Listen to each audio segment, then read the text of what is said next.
Any more TED Talks coming up? I don't think so. I like that one. I mean, which one did you see? Let me see. Oh, it's probably an old one at UMass or something. Yes, the UMass one. Yeah. That was a big one. I thought that was kind of weak, but Yeah? I did one at UPenn, and it was really good, and they fucked up the AV, man. Like, it just didn't, like, they didn't get it. So, I try to salvage it a little bit, like, but it wasn't, Those Ivy Leaguers, you gotta figure it out. no shit, man, right? But I listened to a bunch of your podcasts. The Everybody Fights one was great. Beyond the something. Beyond. Well, we'll just kick it real, man. I'm like, whatever, if you got any rules, let's go. But if not, man, we'll just... Ready to do it? We'll just chop it up. Yeah. Do it. All right. And where should I look at you? Yeah, whatever. You just chat. Yeah, all right, cool. All right, ready to go? Of course, man. Let's do it. Let's do it. Our guest today is shaped by presence, service, and play. Once told he would never graduate from college, he is now the chief playmaker and founder of the Life is Good Playmaker Project, a nonprofit dedicated to healing and empowering children facing adversity through the power of play and optimism. Welcome, Steve, to the Walk On Way. Appreciate you, man. Who told you they said I was never going to graduate college? This was something I pulled from one of your other podcasts. Really? I believe it was you mentioned a teacher, I think what she's... junior high. Never graduated high school. No, man. Middle school, bro. Oh, so like... even worse. All right, well, a couple things, man. Number one, I'm going to admit to you now, because you probably dig it up in your research, I stayed back in kindergarten. One of the few. But just couldn't get it together. And then in 6th grade, my 6th grade teacher, Miss Burns, I was like, now they call it neurodiverse. Mm-hmm. When I was growing up, man, they're just like, the dude's hyper. Yeah. And, so I talked a lot. He's easily distracted. I drove my teachers a little bit crazy. Some of them I drove crazy. Many of them actually kind of loved it and found it endearing. But one of them, and I love her for it, actually. And I think she didn't do it to be hurtful. I think she did it to be helpful. But she looked at me and she said, "You'll never make it in the Newman." The Newman was our middle school. Mm-hmm. And I remember looking and be like, "Oh, you're wrong. I'm going to make it in that middle school." And as a friend of mine reminded me, shoot, I made it in middle school, and I kicked ass in high school, and I made it in college, and I made it in graduate school. So I think Miss Burns just lit a fire under me. I think she knew what she was doing. So here's to Miss Burns. Worked out. But by the time I was in college, man, I think there was no doubt I was going to make it through. As long as I could pay the tuition. And UMass with honors, and then BC for some time. Went to social work school at BC. Amazing. I'd love to jump into some early life questions. Let's do it. So you mentioned again, I don't know if that was that podcast or another, about how your dad played math at MIT, but coached math at Bunker Hill. So from him, what did you learn about meaning versus prestige from watching that? So really important thing about my dad, and it's funny because if I write a post about my dad, it gets a lot of traction. And I've been realizing, my dad was a superhero to me. Didn't look like a superhero, but he was a superhero. And he didn't wear a cape; he had a pocket protector. But he was a calculus professor at MIT, and he decided to leave MIT to teach at Bunker Hill Community College. And when people asked him why he would do that, why he would take a pay cut and a prestige cut, he said he was doing it because he wanted to be rich and famous. He just measured rich and famous differently. To him, the biggest thing was your return on humanity. And he used to say, listen, we don't have any control over the fact that we're born. That was his belief. And we don't have a control over the fact that we're mortal and one day we're going to die. But we all have a choice to try to make somebody else's journey from birth to death better, because we were there to help along the way. And you find your gift of what you can do to help along the way. His was math. So he left because his idea of being rich and famous was how much of a difference he could make, not how much money he could make. All the other professors at MIT were great. These were gifted mathematicians. He was playing math there. The students were as bright, if not brighter, than he was. But at Bunker Hill, it was like, wow, I can help somebody overcome a huge obstacle in their life. Like, I didn't know there was such a thing, but math anxiety, people like, I'm afraid of math, I can't do math. It held a lot of people back from going to school, getting a degree. And so my dad felt like his biggest gift would be to help people to really develop what he called confidence through competence. That they could learn math, that they were thinkers, and they were capable. And so he left, he went to Bunker Hill, and his idea of being famous was not being adored and admired by millions of people who don't know you. It's about being appreciated by the few people whose lives you've made better by being in them. And so that was my dad's thing, man, and I caught that from him. Like, if you're not doing something to try to make the world better, or to try to make people's lives better, ultimately, what the hell are you doing here? You know, and that was, you know, to me, I talk a lot about, like, I didn't go into this field of social work and helping kids. It wasn't like an altruistic thing, like, I just have to sacrifice and give of myself. It was like, no, this is a selfish thing. Mm-hmm. This is because I want a life of enduring joy and happiness and purpose and meaning, and I wouldn't get that doing anything else. And maybe I would get it from doing other things, but I wasn't good at anything else. Like, this was also, it matched my distinct competency. It was kind of like my ikigai. I don't know if are you familiar with ikigai? I've heard the term, but I couldn't explain it. If I try to explain, I'm going to come across, but I think it's like a Japanese framework that has you look when it's like, what is your life's purpose? It's about finding something that you're good at, something that you love, something that the world needs, and something that you can be rewarded for. And rewarded maybe, you know, kind of like in Western culture, we usually look at that as something you get paid for. Right. But I think the rewards that people have in their occupations, they have to go deeper than money. And so I know some people who don't feel rewarded by their career, even though they're making, you know, 7 figures. And, you know, I know other people who are making, you know, not even a tenth of that, but they feel deeply rewarded. So I think that's a personal thing, brother. That's amazing. Well, thank you. And I like your shirt, by the way. For those of you not watching at home, it's one of my. I get compliments on the shirt all the time. So you guys are doing good stuff. Dude, just email me, man. I'll hook you up with whatever you need, kid. No, yeah, me and my dad, we love the Life is Good stuff. Love it. Interesting. Yeah, no, I think about that a lot, about like how you define your own success metric.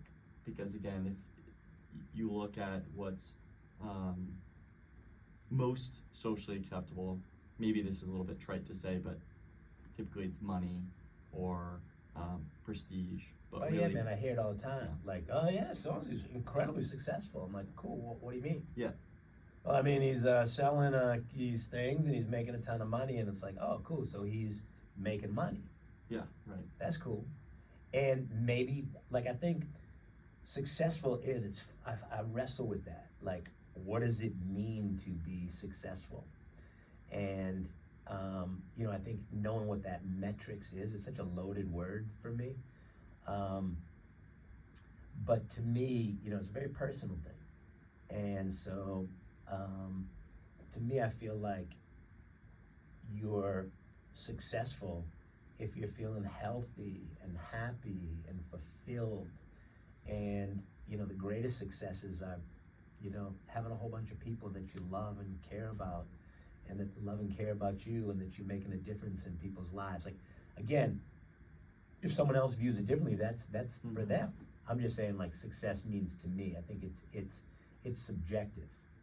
And then, but as humans, you know, some days there are things that make you feel more successful. Like even running a nonprofit, it's like you get a big grant, you earn some money. Whoa, that's huge. Like, oh wow, like if we got right now $1 million grant, I would feel very successful. Yeah.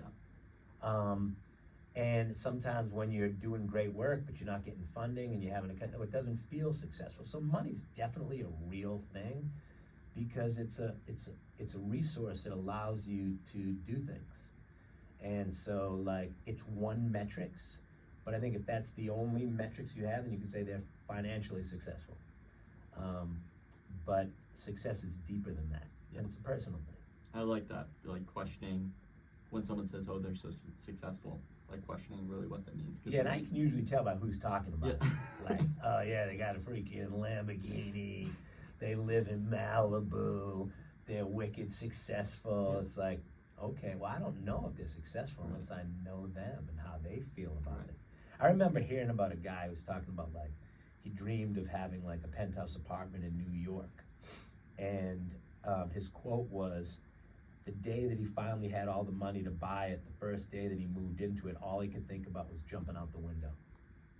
And it wasn't about that the apartment was disappointing. It was that, like, maybe the climb to get there, the things he had to do or sacrifice to accumulate the financial wealth to get there, it wasn't worth it. And so, like, I love material things. Like, shoot, if tomorrow you go, dude, I got $2 million, I'd love you to have it, and I want you to spend it. I'll find ways to spend it. It's that I knew I didn't want to sacrifice a sense of kind of purpose and to be doing something that I felt was valuable and meaningful, that I wouldn't sell that. But the money itself, the material, like, I love material things. I love having a nice car. Shoot, I'm driving a Tesla right now. Nice. I mean, I'm not saying that to brag. I really got it because it has dog mode, and I take my dog everywhere. And you know, I got to explain now because everyone's like, what's "Oh, dog mode?" Dog mode is like you put your dog, like, you hit the climate, you hit dog mode, and it keeps the car at the temperature that you want it to be in. Okay. It doesn't run a ton off the battery. It puts a little sign on the dashboard that says, you know, my driver will be back soon, and the cabin is 70 degrees. And it allows me to have like a little video on my phone that I can look and make sure my pup's okay. That's awesome. So, like, there were little things, but, you know, I'm not a guy who, like, I like to joke that I have a friend, Julie, who used to say, like, you know, she was outhouse penthouse, and I was outhouse penthouse. And outhouse penthouse meant, hey, if the penthouse is available, you'll take it, and you'll sleep in it. But if you need to go to a place and all you can use is the outhouse, and you're gonna stay, you know, in the outhouse, but you gotta be there to do something, you'll stay in the outhouse too. And I would joke with my team, like, when I would go to Haiti, you know, some of my friends, they would say, like, dude, you wanna stay over my place? And they might have, like, you know, a place that didn't have air conditioning, and it was really rustic.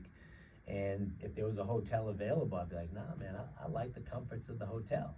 I like the AC. Like, there's some people that grind it out and don't need creature comforts. For me, it's like, if they're available and I got the budget for it, I'll take it. Yeah. But, you know, if they're not available, I'm fine sleeping in a tent. I'm fine sleeping in the corner on the floor. But I don't really, like, sometimes people will paint a picture of me, because I've been doing this work for a long time and doing a lot to try to help kids. And they'll be like, oh, you're like a saint, you're so altruistic, you're this and that. It's like, no, man, I just love doing it. You know, I don't do it because, you know, I'm making great sacrifices. I'm doing it because I receive from it more than I give. And I think that my dad had that same motivation. Like, I'm selfish. Like, you know, really what the Dalai Lama calls wise selfishness is when you know what you want out of your life and you freaking go after it, that's selfish. Because you're doing something to sustain the self that you want. Wise selfishness is really interesting. It's like doing things that other people may look at and say, like, wow, you're sacrificing. You know, let's say I'm sitting back trying to watch a football game and a friend calls me and says, oh man, I just had a fight with my girlfriend. I gotta move out. Hey, do you think you could come and help me move? And I'm watching the game and I go, yeah, no problem. And I shut the game off and I go to help my friend move. And people say, well, that's really selfless. Like, no, that's a selfish act. To me, it's selfish because it's wise knowing that in my life, it's really important for me to have really good friends. So the fact that I'm shutting off a football game, which, yeah, I would enjoy, it's pleasurable, but shutting that off and going to help my friend, that is helping me to have the life that I want to have. And so when you do that, man, to me, what I love about that is you then don't feel like this thing, like you acted out of obligation, where you're like, oh, I'm doing you a favor, I feel obligated. It's like, nah, you're doing it with your heart open, because nobody's really inspired out of obligation. You get inspired by things you desire to do and that you think bring you value. So that I got from a book by Ayn Rand called The Virtues of Selfishness. The virtues of self. And I read the first 4 pages and the back cover, so that's how I know so much about it. So, like, on that topic of altruism, do you ever run into an issue? Because you said it's better to be a contributor than a savior. Yeah. And have you ever run into issues with being too focused on that big goal, that being a savior, or do you ever see other people almost hiding behind those big ambitions of selflessness?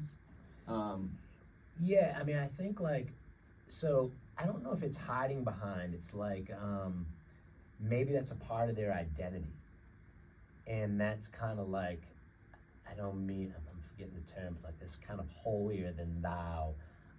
Better than it. I have this moral superiority because I'm this and you're that, and I think that can be that some people love that as their identity. You know, that they're somehow morally superior to other people.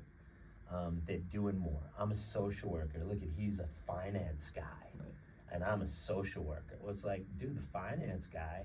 You know, my sister was once telling me, because she's in finance and she helps people with their individual finance, and she said to me once, like, well, you're doing such meaningful work, and I'm like, in finance, I'm like, what are you talking about? You're helping people acquire the wealth and the resources they have to live their dreams, to send their kids to school, to have a home. Like, it's not about the what you do, it's the spirit and the intentionality with which you do it. Why do you do it? And so, like, for me, I think anyone, and I mean, I can't say this for sure, but just about everyone I know, including myself, like, when you go into this work, you do have a piece of you that wants to be a savior. Mm-hmm. You know, you don't want to see other people suffering. You get joy out of alleviating suffering. And so that piece of you is there. You got this savior mentality, but you got to really keep an eye on it, because as a savior, you will fail almost all the time. 99.9% of the time. You can't save people. And then when you try, you put so much pressure on yourself and the other person that you're trying to help, where I think sometimes it's really freeing to say, I can make a contribution. Listen, I can't help you get yourself together. I can't motivate you to get up and go to work, but I can make a contribution into your life.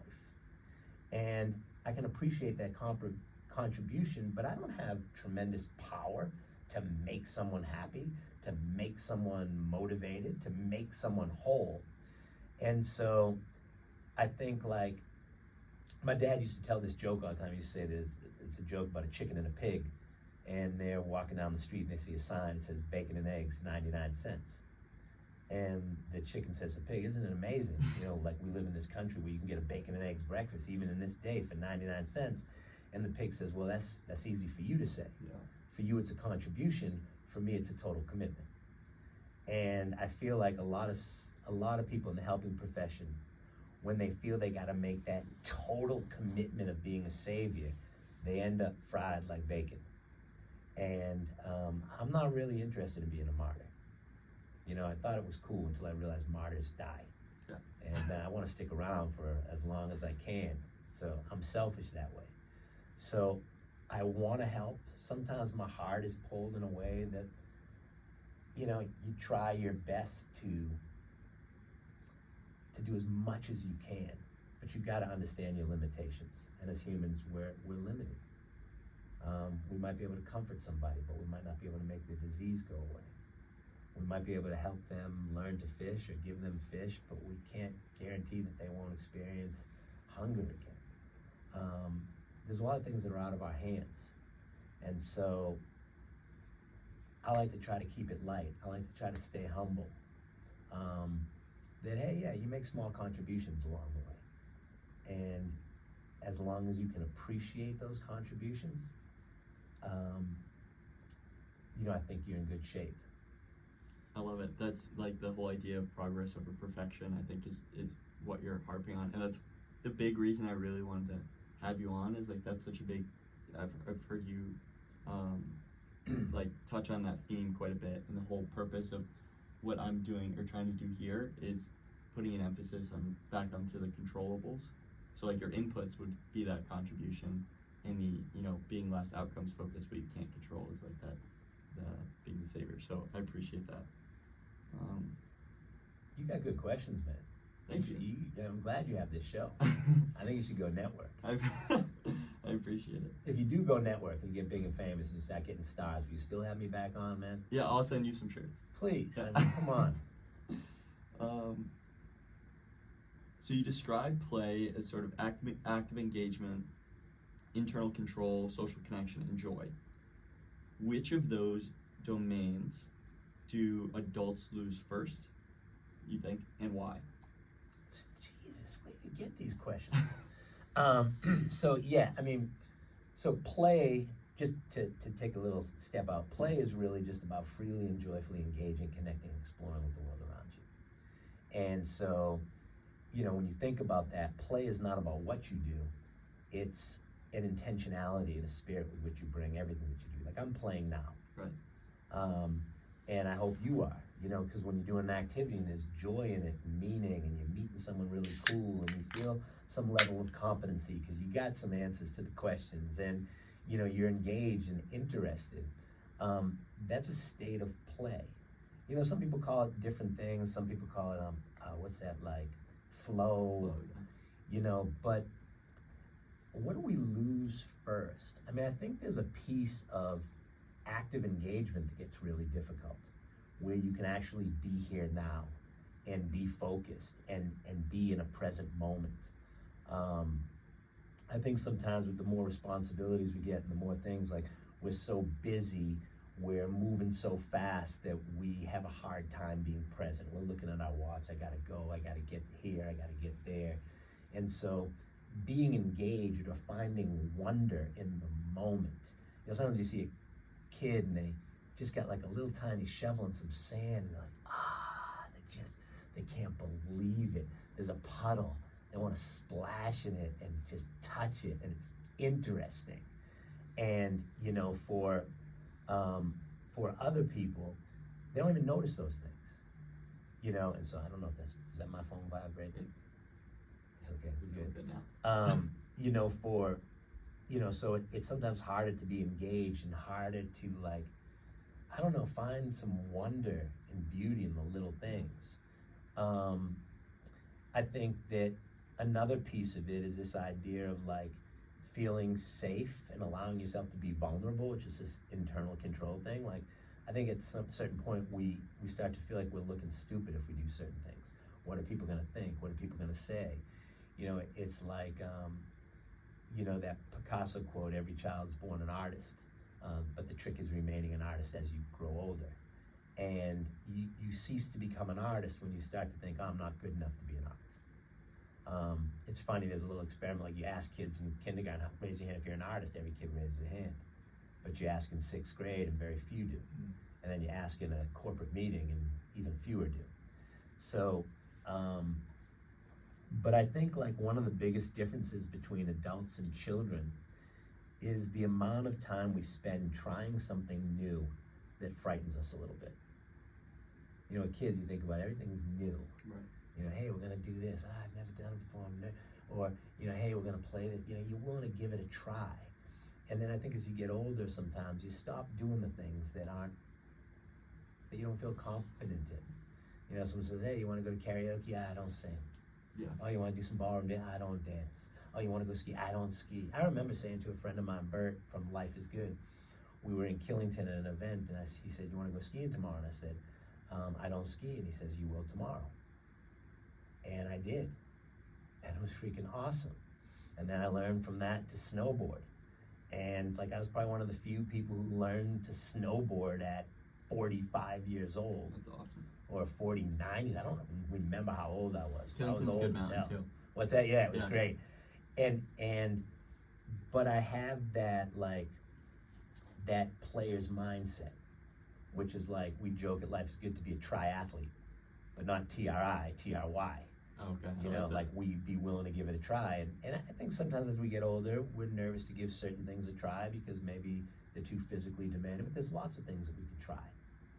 And, you know, I recently was at a talk in a conference in LA, and I went into this beautiful space, and there was a huge sign on the wall, and it said, "Welcome, please make yourself uncomfortable." And I really dug it. And the rationale behind that was like, great, meaningful things don't usually happen out of a state of comfort. You know, greatness is usually achieved in a state of being uncomfortable. And so I think sometimes as adults we get set in our ways. We get a fixed mindset which says this is who I am, this is what I do, and these are the things that are acceptable for me. And I think that if we could open our mindset and have more of, you know, what's the opposite of fixed mindset? I keep forgetting. Growth mindset. Thank you. Growth mindset, then we're gonna do a whole lot better. Try some new things, man. That's what life is all about. You know, it's about exploration and affiliation. And, you know, the idea of depression is not necessarily sadness, it's this loss of a motivation to explore. And so, you know, I want to try to keep exploring. I want to try to keep doing things that I'm told I shouldn't be doing because I'm too old. I still skateboard. Really? Yeah, man. I mean, you know, and I have a shoulder surgery to prove it. Like, I'm idiotic at times. Like, my wife would be like, "Dude, you're 50, will you stop with the, you know," and it may cost me, but I'm willing to deal with another shoulder surgery. Is it street or vert? No, I'm just like just cruising. I'm more longboard. Oh, nice. Yeah, that's like awesome. I mean, I'm longboard now. I'm like an electric longboard because I like that better because you do can that in the stop city? on a dime. Yeah, Really? I feel like there's so many cobblestones. there is a lot, but you just find a path and you walk it on the cobblestones. But the thing is, like, which is an interesting metaphor. I like the electric; it might go faster, but it stops. Yeah. You know, stopping a regular longboard with, you know, when you're going really fast, is not easy to do. That's the thing. So yeah, you gotta navigate risk a little bit, but you know that's what life is about too, man. Being able to navigate the right amount of risk so that you can go to places you want to go. So yeah, I'm gonna keep doing it till I can't do it anymore. That's awesome. I love that. So earlier in that answer, you touched on presence a little bit. Yep. And this is kind of a random anecdote, but I heard someone talking about Michael Jordan saying that he was the most present person. It must have been a teammate or a coach or something. The most present person, the most in the moment person that they'd ever come across, which I just thought was interesting. And I didn't really take any meaning out of it. But how do you interpret presence and its importance in daily life? Well, I think it's incredibly important. I mean, when you're not present, you know, this idea of like being here in this moment, showing up for the moment. The moment is the only real thing that's happening.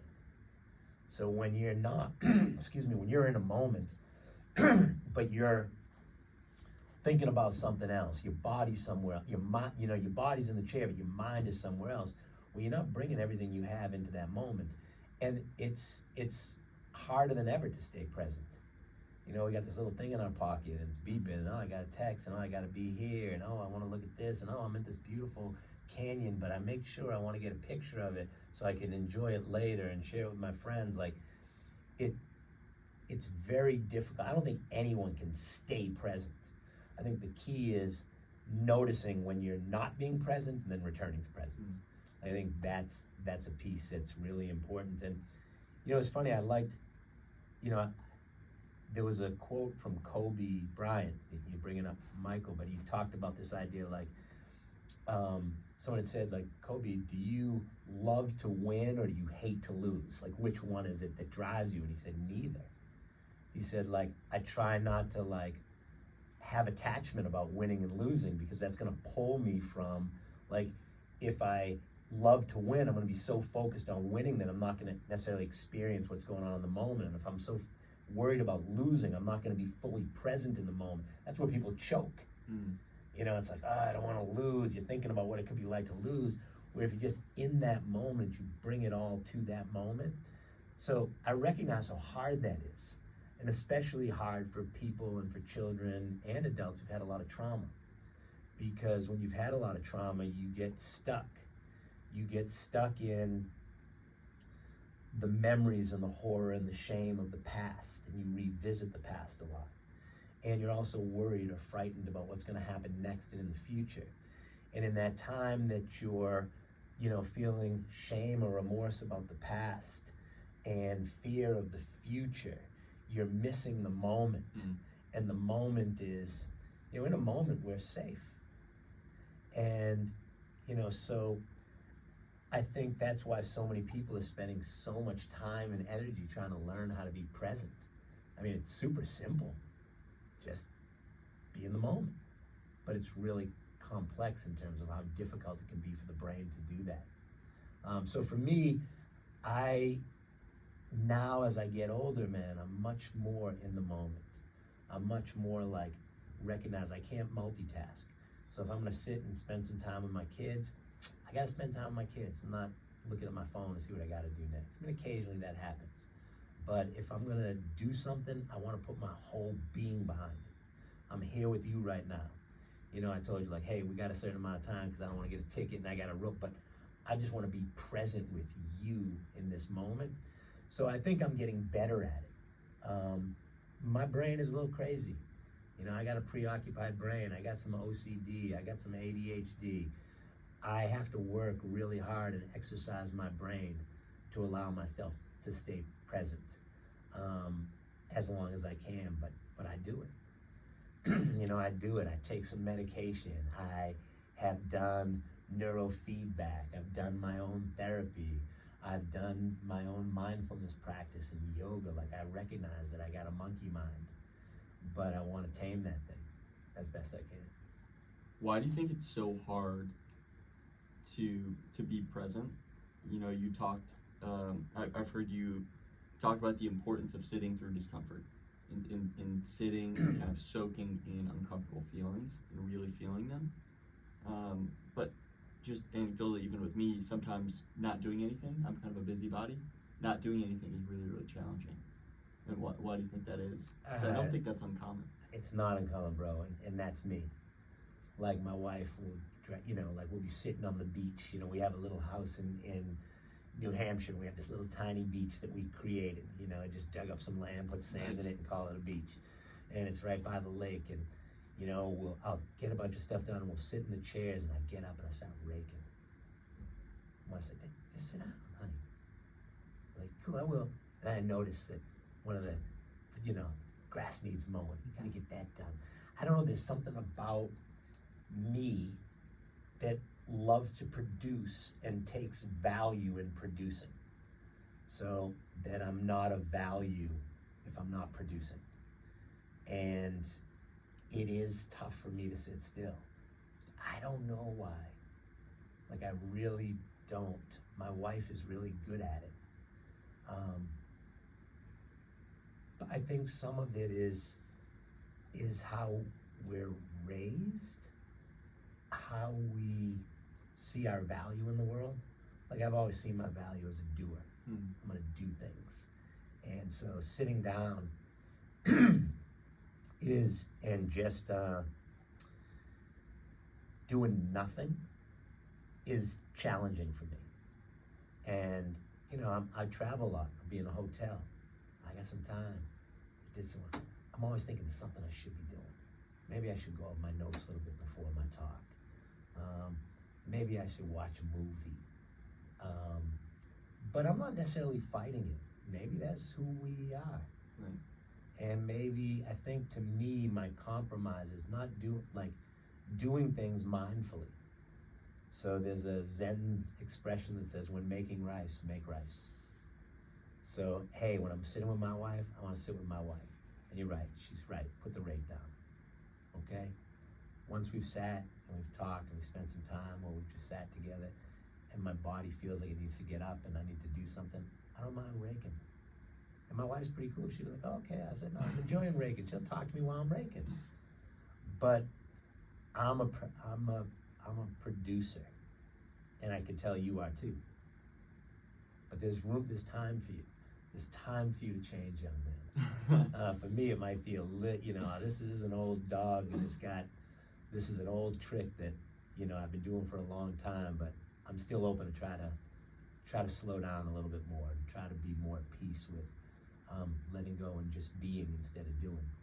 Yeah, no, I have this conversation a lot with friends, and I'm always thinking about, like, when I'm, biking to work, should I have headphones in? Because am I taking myself out of presence? Because I'm not really all the way here. Or yeah, there's all sorts. I don't think you should have your headphones in when you're biking to work. Oh yeah. Okay, well, like that's safety one thing. thing. Like, yeah, it's a safety thing. But then, I mean, the way I could look at that is, yeah, you're like, and this could be rationalization. Let's say you're biking on a path and you're listening to beautiful music. Well, now your experience is listening to music and biking. Right. So you're having this different experience. And so recognizing that as a different experience of, I'm going to have this duality of an experience of moving and pedaling and biking and listening, and being as present as you can for those two things. Like, I mean, I'm like the same way with walking on the treadmill. Like, I like to get some exercise. I can't just walk on the freaking treadmill. And everyone is told, hey, it's better for you, you pay more attention. I can't go on a treadmill for an hour, in the winter, unless I'm watching something. And so, like, one of my coping strategies, whether it's healthy or not, is like, there's certain programming and shows that I reserve for treadmill. And it means I can't, if I have free time and I want to watch on the couch, I can't watch that show. Yeah. Because it's like, no, that's your treadmill show. So you want to watch that, get your ass downstairs and move on the treadmill. So, but man, with social media and all the experts out there, and thinking about, Zach Bryan, country singer. I like that song. It's like, everyone seems a damn genius lately. TikTok talking, late night TV, still so much I have yet to know. And to me, it's like, they say you shouldn't watch TV while you're on the treadmill. They say you shouldn't put on the headphones while you're doing this. They say, like, you can't listen to they all the time. Right. You gotta, like, it's good to listen and stay informed and try different things, but you gotta eventually end up doing what's right for you. My dad used to have this great joke. His doctor told him he was overweight, and the doctor told him, her best thing for you to do is to lose 50 pounds. And my father said, Doc, I'm sorry, I don't deserve the best. What's the second best thing I can do? And that was his way of saying, I'm gonna do things my way. Yeah. And he was overweight, he didn't exercise, he didn't really watch all the things that he ate, he smoked when he was younger, he drank some alcohol now and again, and he died at 92 years old. So, and the thing is, so it's not just a coincidence, and I'm not saying, hey, do whatever the hell you want. I don't drink alcohol, I don't smoke cigarettes, I am very careful about what I eat, I look at those things.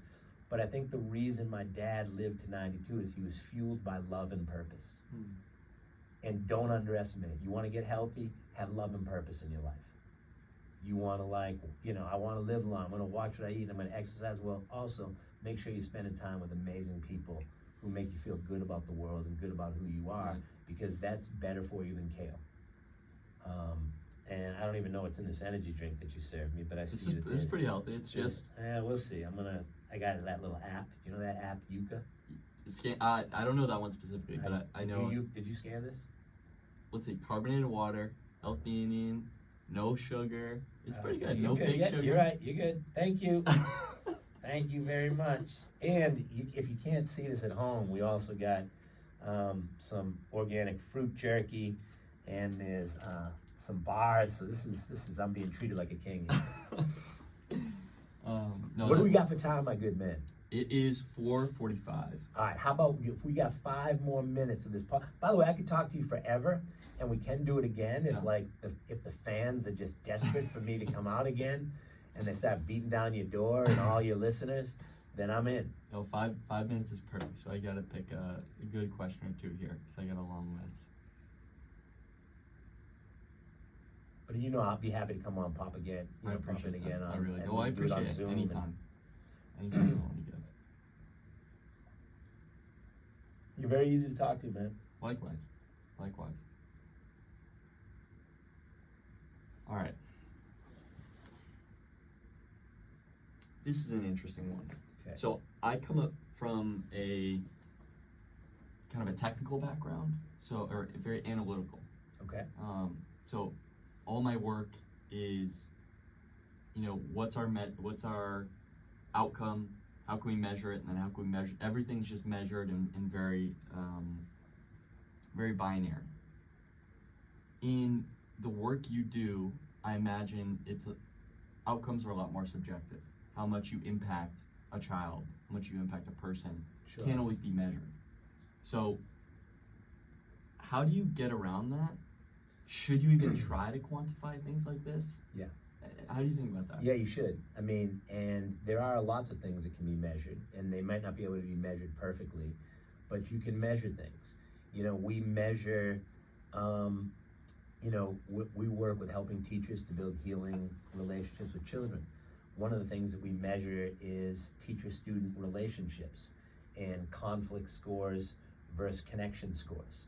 And there's scales, the teacher-student, relationship scale. And we have our evaluation team and research team. I don't even know if I'm saying the name of the instrument the right way. But you have to look at data and metrics. And you have to recognize that they may tell an incomplete story. And so, okay, teacher-student relationships. What else do you measure? Well, we measure burnout. Teachers' levels of burnout and flourishing. And so there's a flourishing scales that talk about how meaningful someone's work is, and do they find joy and energy in their work versus being burnt out by their work. And so with our playmakers, we look, are we improving flourishing scores? Are we decreasing burnout scores? Even in inventories, asking teachers how confident they are in their abilities to address social and emotional issues with children, and looking at the data. Every time we do a training or a presentation, we have a huge evaluation that gives us scores, even something called the Net Promoter Score, which is how likely would you be to recommend Steve Gross's training or the Playmaker training to one of your friends. So I look at that data all the time. But you got to recognize that you can't always tell the full story, and these instruments don't always measure exactly what you need to measure, and sometimes you got to be able to trust your gut. You can't always get the evidence and data for, if someone says, hey, was that basketball program that you had your son in, was that good for him? Well, let me look at the data. Yeah. Was he happy? Was he smiling? Did the experience feel like, what does my intuition tell me? Mm-hmm. And some things we won't have the answers for. My dad used to say, with data, it was interesting because he's a mathematician. He says, hey, if you have one half of your body encased in ice and the other half of your body in boiling water, statistically, you should be very comfortable. There was that thing, which is and my dad also used to say that a lot of his practices worked in practice, but not in theory. And so I think you have to have your eyes open, you have to feel it, you have to see it. Does it feel, what are you seeing, what are you feeling, what are you hearing from people? And then does the data support that? And sometimes you look at data, even more portraiture and more, more subjective data about asking for a parent. How does your child seem? How's the child behaving in the classroom? They seem happier, they seem more relaxed, they're sleeping better. Where you're not necessarily evaluating everything, but you're getting lots of data points. But and that's kind of the qualitative data side, but the quantitative data side is really important. And when people say you can't measure it, you're like, well, what do you mean you can't measure it? Let's try to figure out a way to measure it. Because there are ways to measure things. Interesting. So I would say it's a combination. It's cool. I think everything. Use data and measurement, as a tool and an instrument, but don't rely on it. Don't get so crazy about it that it's clouding out what your eyes and your heart and your mind are telling you. Yeah. I trust my You know, if I got data that says like, oh, this program's really great and you're doing a great job teaching teachers, and I'm looking and I see teachers looking beaten down and impatient and agitated and frustrated, I'm like, I don't care what the data says. We got to do something different here. Right. So, yeah. I like that. No, that's a good answer. It's just something I think about a lot with fields that are, because I'm only really familiar with fields that are more hard science. So I get, not saying But it's it does drive you crazy sometimes. Like it does when people are just like, where's the data? Where's the data? Yeah. Where's the data? And then even sometimes when you show the data, it doesn't really change things. You know, it's like, oh, I got some amazing data. Like, I mean, think about this. You got amazing data that exercising is really freaking good for you. That when a human being exercises consistently, they look better, they feel better, they lower their cholesterol, they lower their risk for heart disease, they lower their risk for diabetes, they lower their risk for certain forms of cancer. It's freaking amazing. We got the data. 15% of adults exercise. Yeah, you gotta feel it. You gotta feel, there's gotta be something else other than the data, but I don't wanna use that to hide and say I don't need data. Like, hey, if we're gonna show folks that our program works, that the Playmaker Project is really helpful in helping kids heal from trauma, shit, we gotta prove it. Yeah. And you won't be able to tell the whole story, and that's why you have a combination. You have this, quantitative data that 98% this and that, but then you have stories, and you have the qualitative data, and the qualitative data touches people's hearts. And so when you match that, here's a nice story about someone who was helped, and here's what the data shows, and you get a more complete picture. I like that. It's just the stats are just a quick way to kind of communicate how effective it is, and then the anecdotes can fill it in. Yeah, something like that. I like that. You're paying for my ticket if I get one. That's how we're gonna do it now. Take fair. your time. No, that's fair. And I'm sending it to you. Okay. Are you flush with cash that you can do that? Not flush. I have a little bit of cash in my pocket. I mean, I'm not gonna take it now. I'll send you the stuff. All right, I'll give you one more. Okay. Well, you're in the danger zone. You're in thin ice right now. It's worth But I it. will deduct the price of the soda and the RX bar. Is that what it's? Yeah, I called? love the RX bars. Yeah, I'm taking. I don't even think I want it, but I'm just gonna take it as payment.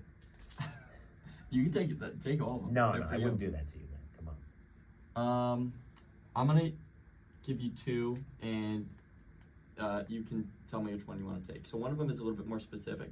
How do you identify a child's strengths without projecting adult expectations onto them?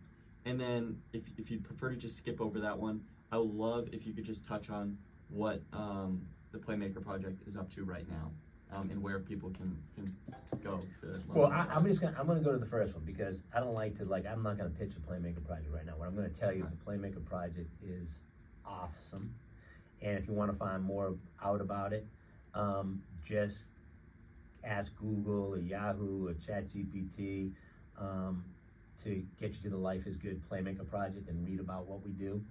It's all about helping kids overcome the impact of poverty, violence, and illness and trauma through play. But I think recognizing kids' strengths, man, you got to become really attuned and be like a private investigator and a detective of being able to spot the good. It's like, the Where's Waldo? Can you spot Waldo? Yeah. Can you find it? Like, can you look and can you see the good in a child? And can you get really good at finding wow, even if a kid's having a tantrum, wow, they're energetic, they're passionate, they're willed, they're determined, and yes, I mean, you're not just saying that yes, and we got to work because they're easily frustrated and they got to help to regulate their emotions, but that how do you find the adaptive quality of a behavior? And looking for that. So it's child picks up, tries something new. Wow, they're courageous. They're trying something new. They reach out and play with another child. Wow, they're showing compassion if they're going to help someone. Or they're really social and they're looking to communicate. And even if a child's screaming and yelling, and it's like, hey man, they want to communicate. They just don't have the resources internally right now to communicate effectively, but there's something in there. They have a drive. And so adult expectations, I'm looking at their superpowers. I'm not looking at milestones of how fast they can read or this. I'm looking at where's their compassion, or their love, or their creativity, or their authenticity, or their courage, or their ability to have fun, or their humor. These are what we call, at the Playmaker Project and at Life is Good, our human superpowers. We have all the information we need to solve a lot of problems. Do we have the compassion to do it? Do we have the courage to do it? Do we have the creativity to do it? Do we have the love to do it? I mean, most of the problems that are haunting us, they're very solvable. Yeah. I think we got to be really good at recognizing kids for the good. And I always tell this joke about a kid who was, when I was a camp director, is always getting sent to my office for swearing. And so one day, we had this long talk about using profanity and this and that. And so he went out back into the world at camp, and he's playing in a soccer game, and I'm just observing him. And I'm watching him for 3 minutes, and all of a sudden he's like, "Fuck that!" He screams, has a tantrum. And I look at him, and he looks and he sees me, he's horrified. And I said, "Hey, bro, proud of you, man. You went 3 minutes without swearing. Let's see if we can extend that." And he never swore again. No, I'm just kidding. I don't know if that's true. He probably did swear again. But maybe it was 6 minutes later, bro. That's good. Maybe it was an hour later. I don't know. But recognizing people for good with real data, not saying that they're perfect, but recognizing people's good and then inspiring them to improve is better than just being on kids all the time. And so we got to become really good at recognizing the beauty and the good in children, even when they're exhibiting behaviors that frustrate the hell out of us. I love it. Cool? Steve? My guy. Thank you so much. Best podcast ever. I'll sign up. Invite your friends to join. I'll walk out with you with my wallet. Can you show me? No, you're not going to. I'm not going to do that. I'm going to eat that ticket myself. And you're just going to show me where the restroom is. Yes. Because I don't want to pee in my car. Well, The Tesla doesn't have a device for that. I really appreciate you coming on. My pleasure, man. It was great talking to you. I love what you were saying too about, you're talking about youth sports and coaching and how you shouldn't say good job. You should say, hey, I noticed this. What do you think about it? Yeah. I love that. I mean, and I try not to be like you should, because sometimes, sometimes I do say good job. But I did learn that there was a better thing of just like, that's still judgmental. If I tell you good job, it's still judgmental. And not that there's necessarily sometimes people make judgments, sometimes kids want judgments, but I want kids to be able to know that they get